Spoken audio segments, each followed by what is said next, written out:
Welcome back. I'm super excited to have you guys back again. Today you get 2 times the fun. 2 times. We're going to read 2 of Aesop's fables. What's a fable? What's the difference between a fairy tale and a fable? If you're not sure, why don't you take just a moment, stop the video, and do a little research. Figure out the answer to that one. Okay. So, before we read one of the stories from Aesop's Fables, and there are tons of them in this particular book. There are lots of books out there that have collections of his stories. So before I read the first one for today, I'm going to read the introduction for this story. Let's see here if I can get this picture in for you. Welcome to a world where anything can happen, and anything does. A bullfrog blows up so big that he bursts. A tortoise races a hare. A goose lays golden eggs. But if Aesop's world is so out of the ordinary, why do some of the characters seem so familiar? Because Aesop's fables are not only fun and silly, they're just like real life. This is why they have lasted hundreds and hundreds of years. And at the end of each tale is a moral or a statement that the fable has shown to be true, a kind of rule to live by.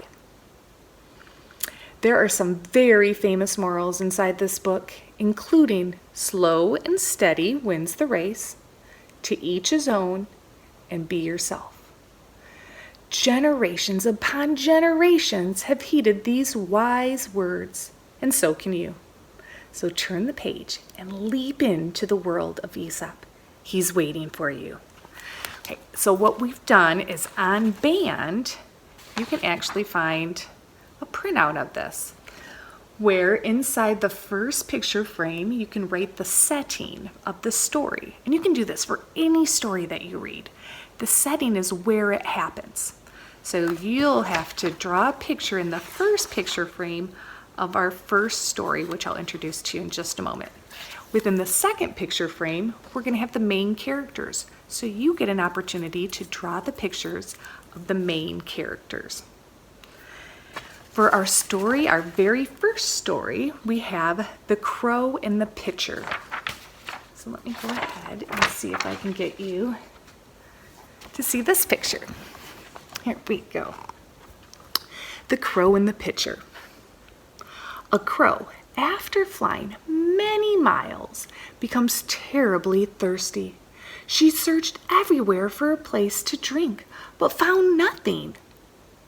Just when she was losing hope, she discovered a pitcher with a few inches of water in it.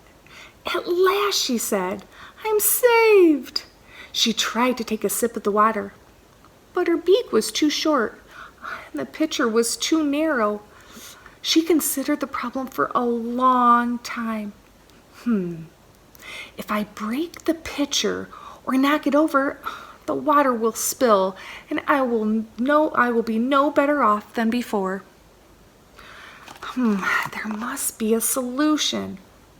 Then she recalled a bird bath that was full after rain. She remembered how the water overflowed the rim of the bath every time another bird landed in it. "Eureka!" she said. "This is my solution." She began gathering pebbles and dropping them into the pitcher. With each pebble, she added, the level of the water rose slightly. Soon, the water was high enough for her to drink. Refreshed, she happily continued her journey. Here she is, filling it up with the pebbles.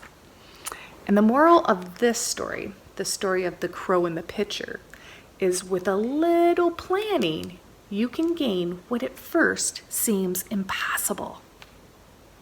Now there's a little activity that's mentioned where you have a chance where you can put some water into a cup and start putting pebbles in until it reaches the top. So take a look at that activity when we get done with our stories today. Now the next picture, or the next story, is The Cat and the Bell. Let me switch over here and see if we can Make this easier for you guys to see. The cat and the bell. A group of mice was sitting in a hayloft discussing the problem of the farmer's cat. With the cat around, it's not safe to step outside anymore, said one mouse. We need to find a way to tell when the cat's around and when she isn't, said another. Many plans were discussed and rejected. Finally, one mouse announced what he thought to be the perfect solution.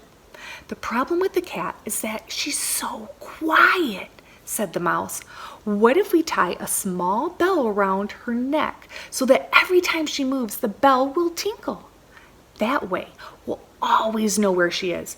She'll never be able to surprise us. Brilliant, said one mouse. Perfect, said another. What a wonderful plan, exclaimed a third. All agreed that putting a bell on the cat was the solution they were looking for. When they finished congratulating one another, the oldest mouse spoke up. Putting a bell on the cat sounds like a good idea. But tell me, which one of us will do the job? The moral of this one is, it's easy to think of impossible solutions. Which was your favorite? Okay, we have a Bible verse that's going to go along and kind of connect those stories. Let me get that for you. It's from Jeremiah. So both of those stories here we have, Lord God, it is you who have made the heavens and the earth by your great power and by your outstretched arm. Nothing is too hard for you. Jeremiah 32:17. Let's take a moment really quick to say a quick prayer. This is one that you can even say tonight. Okay, let's close our eyes. Dear Jesus, please help us come to you when we have our problems. When anything arises, we know you have the solution. We just need to trust you. Try that one tonight. See if that might help you feel a little better as you fall off to sleep. But before that, we have a cool craft to add to our literature book. We are going to make a little bit from each of the stories. We have the crow and the cat with a cute bell on them. So you'll want to gather all of your supplies. We have a black piece of paper which has 2 circles on it. If you cut one of these in half, you can make the wings of your crow. And your wings can even flap because we've got these cool little guys that you can put in there. We have a little piece for the nose. You get to cut that out and use some pieces for the feet. And then with your cute cat, we have whiskers, the little string to go around along with the bell. Right there.